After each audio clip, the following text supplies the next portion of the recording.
Cappy. Georgia Tech just beat Miami.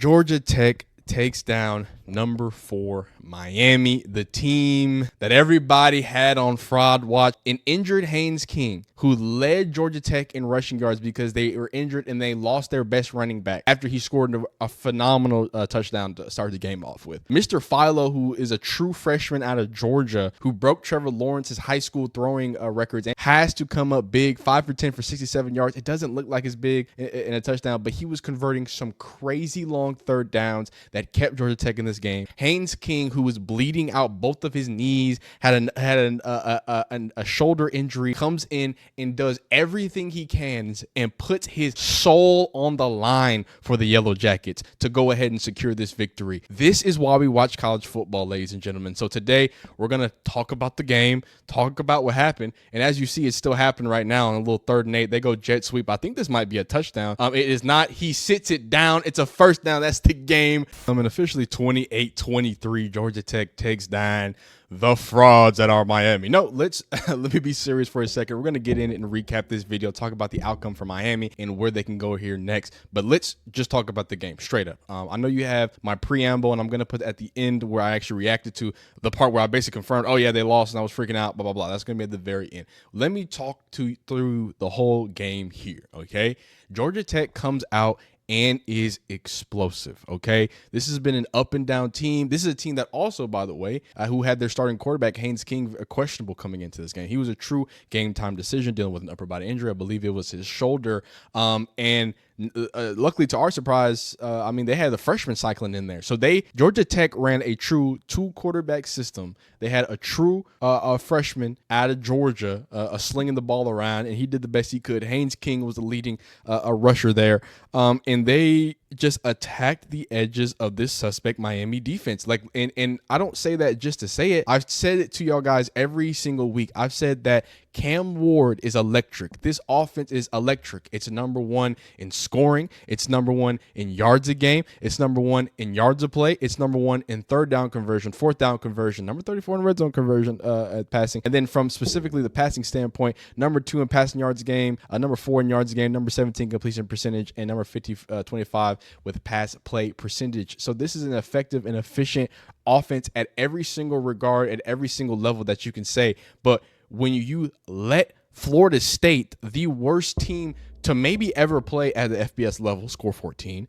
Louisville's a good team. When you let Cal score 38, Virginia Tech score 34, and Ball State scored nothing. But it's a lot of scary scores here. You let Duke score 31. If Malik Murphy just didn't know, hated throwing to his own guys like he does as much as he does and just kept giving you interceptions, if that didn't happen, I don't think y'all win against Duke. But this explosive offense typically handles it. And this is the one time, the one game where their defense needed it.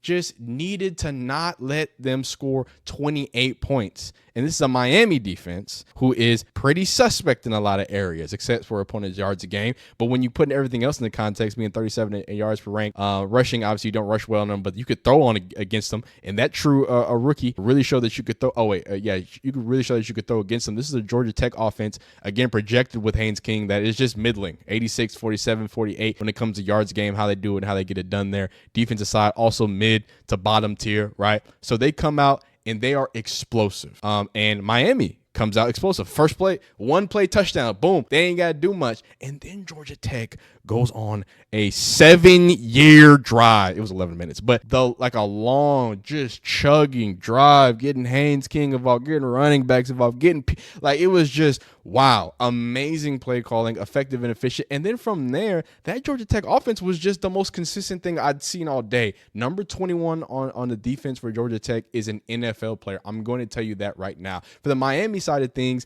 I just felt like they weren't capitalizing where they needed to. There were a few drop picks. There were a few situations where I feel like Miami could have capitalized better on situations. You got to be able to convert a little more or create some more turnovers there.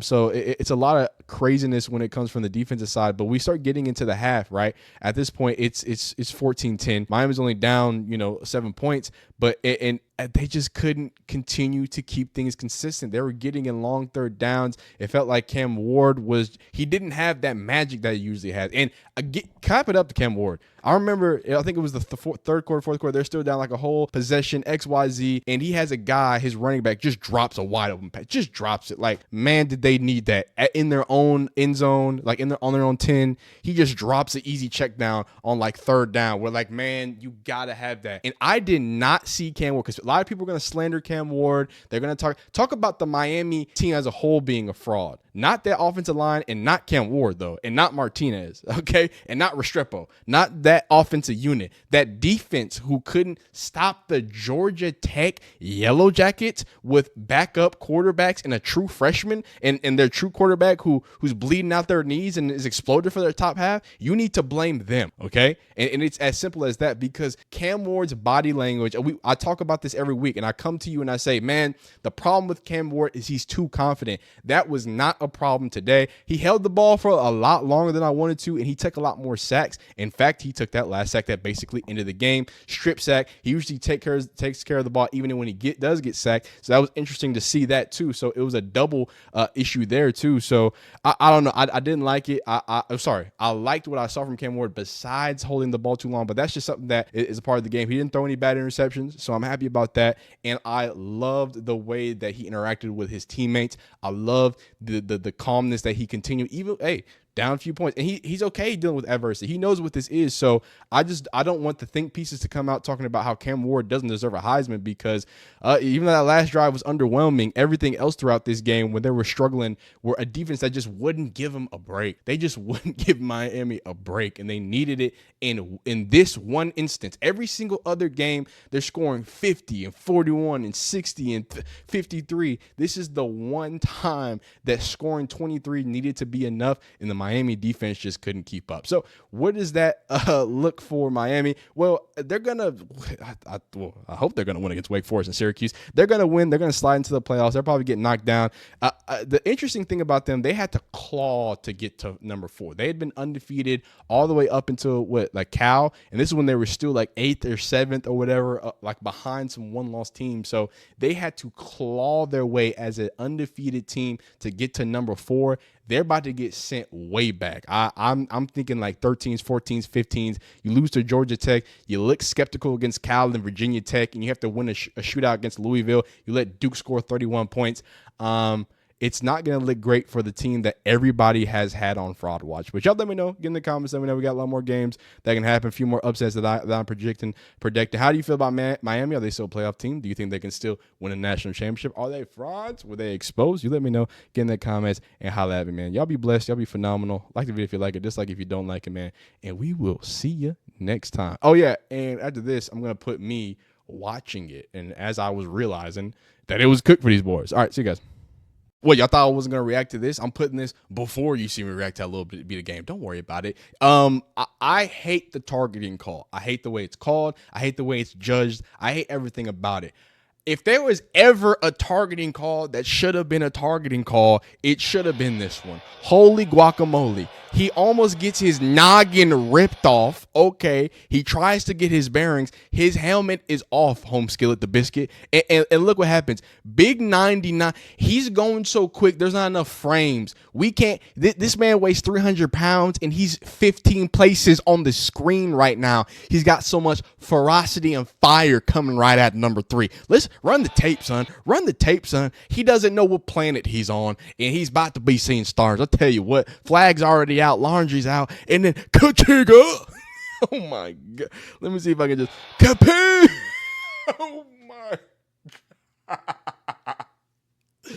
Wow. That was, look at that is a car crash, homie. That's a car crash. That's a car. Oh my Lord. Wow. Hey.